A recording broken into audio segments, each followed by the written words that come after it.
So I got a copy of Assassin's Creed Black Flag Resynced early, and I've been playing for at least about a week and a half, and I made it all the way up until the end of Sequence 4. And for those that know what part of the story that is, I'm gonna need you to be quiet. There will be no spoilers in this video because there are plenty of people that have never played the original game and do not know what the story is about. What we are going to talk about are the 10 new things that Ubisoft has added to Assassin's Creed Black Flag Resynced.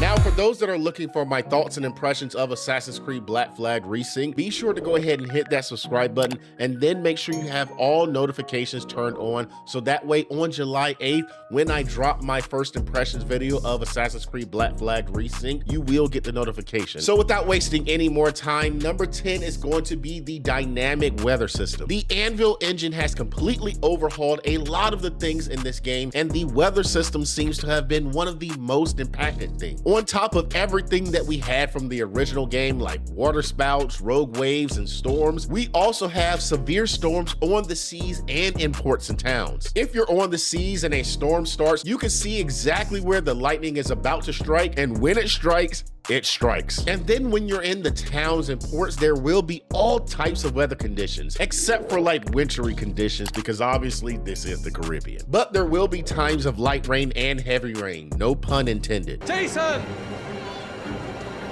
Jason!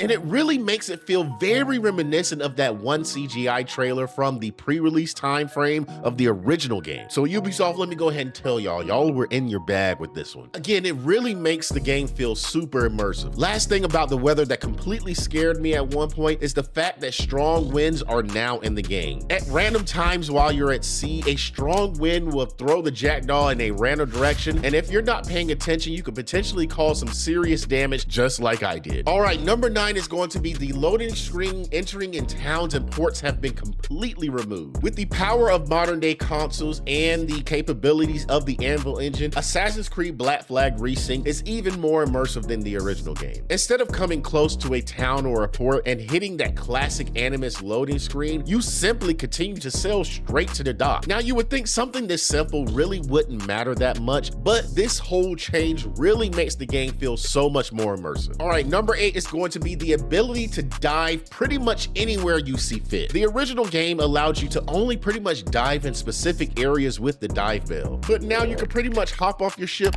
and dive pretty much anywhere you want, so long as you have enough air to do it. During my playthrough, there was this one time that I wanted to really test out the capabilities of this, so I ended up jumping off the ship in the middle of the ocean and tried to swim down as far as I can, but my character ended up blacking out and desinking. So even though you can dive anywhere, there obviously isn't going to be much to see in the middle of the ocean. And honestly, I thought Ubisoft was trying to pull a fast one on me and potentially have some type of kraken or something down there at the bottom that was going to take me out before I got desynced, but luckily they didn't scare me like that. The more significant change for this particular edition is the fact that when you get closer to land, you get to see more of the underwater life, like the coral reefs and all the fishes and animal life within the sea. And it's very breathtaking. So Ubisoft, again, you were in your bag with this one. All right, number 7 is going to be the new HUD. The new HUD will come with a variety of changes that will allow you to change from different weapons and tools while on foot and in naval combat. And it's very seamless. With the HUD changes, you can see how different buttons actually change certain aspects of the game. For instance, with the left trigger, it allows for more precise uses of your weapons and tools, or while holding the right trigger for locked on applications of weapons or tools. Another change that they made to the HUD is the more modernized version of the mini map that's going to be on the top of your screen. This will have all the local landmarks, items, and pretty much everything else on it, so that way you know exactly where everything is. Okay, so number 6 is going to be the fact that modern day segments have been completely removed and are now replaced with rifts similar to what we had in Assassin's Creed Shadows. A lot of us that played the original game remember that Black Flag was the first game in the series without a classic modern day story with Desmond Miles. So what they did in place of that is intertwine kind of a meta story for an Abstergo game dev in Desmond's place. Now, most seemingly hated the modern day story and found it to be the least fun thing to do, which is why I think Ubisoft replaced it with the rifts. And again, if you played Assassin's Creed Shadows, then you kind of know where they're going to go with the story for the rifts, so there's really no need to explain anything there. Okay, so number 5 is going to be the stealth. For For those fans out there that have either never played an Assassin's Creed game with social stealth or have been missing it since the series was changed to be more RPG centric, I'll be the first to tell you that social stealth is here,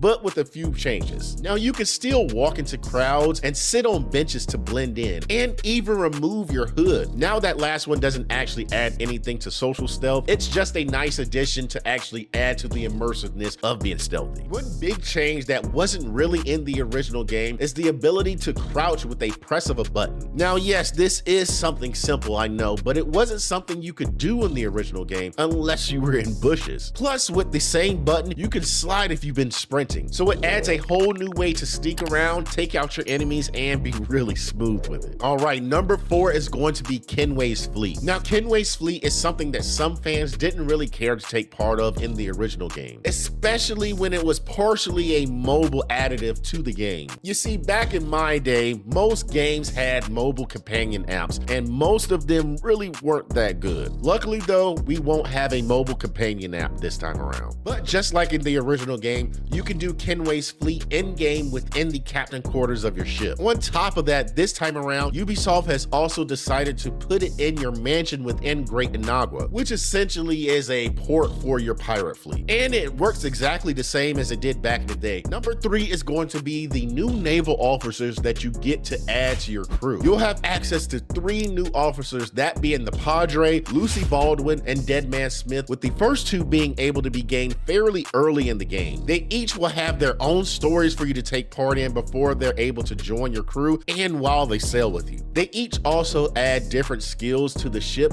like the Padre being your master of arms gives you the ability to ram other ships, and Lucy Baldwin being the shipwright, giving you the ability to reduce damage if you time your braces for the moment of impact. Okay, so now we're getting down to the nitty-gritty. Number 2 is going to be the parkour. It's been completely overhauled for the most part. It's slightly faster than the original game, and they have brought back a simplified version of Unity's parkour with the parkour up and down system. Now here's hoping that they actually keep this in for future Assassin's Creed games. They have also added in a dedicated jump and back and side ejects. And for you Assassin's Creed LARPers out there, that's essentially the ability to be able to turn on a dime either left, right, or backwards. This allows so much more fluidity that not only the original game had, but even some recent Assassin's Creed games. I'm actually excited to see how parkour pros in the Assassin's Creed community create unique lines with these updates to Black Flag's parkour. Now, lastly, at number 1, we have the most anticipated thing, and it's the combat. The combat has technically been completely overhauled as well. The original game pretty much had a single button for attack, and with that, you could string together multiple finishers on enemies. Some liked it, but I feel as if most did not, for the simple fact that there wasn't any real difficulty to it at all. And now with this new system, there technically is a bit of difficulty. Not only do you have the ability for light and heavy attacks, but you also have dedicated buttons for kicking an enemy backwards, sweeping their feet from up under them, and using the rope dart to actually pull them closer, which I must say allows you to pull off some amazing combos that aren't just finisher animations. Added onto that, different sword types will have different heavy attacks. Rapiers having a more stabbing heavy attack, while a cutlass will have a more sweeping heavy attack that actually attacks multiple enemies at once. They've also added a parry system now, where if you see an enemy's attack turn blue before they swing, then it can be parried. And if you time it right, you'll stun the enemy, allowing you to get in some attacks of your own choosing. So those were 10 new additions or updates to Assassin's Creed Black Flag Resynced that weren't necessarily in the original. What are some of your favorite new additions to the game? Do you think they're missing some stuff that they could have added? Do you think some of these changes were unnecessary? So let's have that discussion down in the comment section together. Lastly, I want to say thank you to Ubisoft for actually providing me an early copy of the game. This would not have been possible without their support and love to the channel. Before you go, if you want to hear my full first impressions and thoughts about Assassin's Creed Black Flag Resynced, be sure to hit that subscribe button and make sure you have notifications turned on and you're receiving all of them. Because on Wednesday, July 8th, I'll be dropping that video. So make sure again you have those notifications turned on. And if you enjoyed this video, make sure you hit this video right here. You might actually enjoy it. And don't forget to hit that like button and share this out to anyone who might be wondering what is new with Assassin's Creed Black Flag Resynced. I'll catch you in the next one.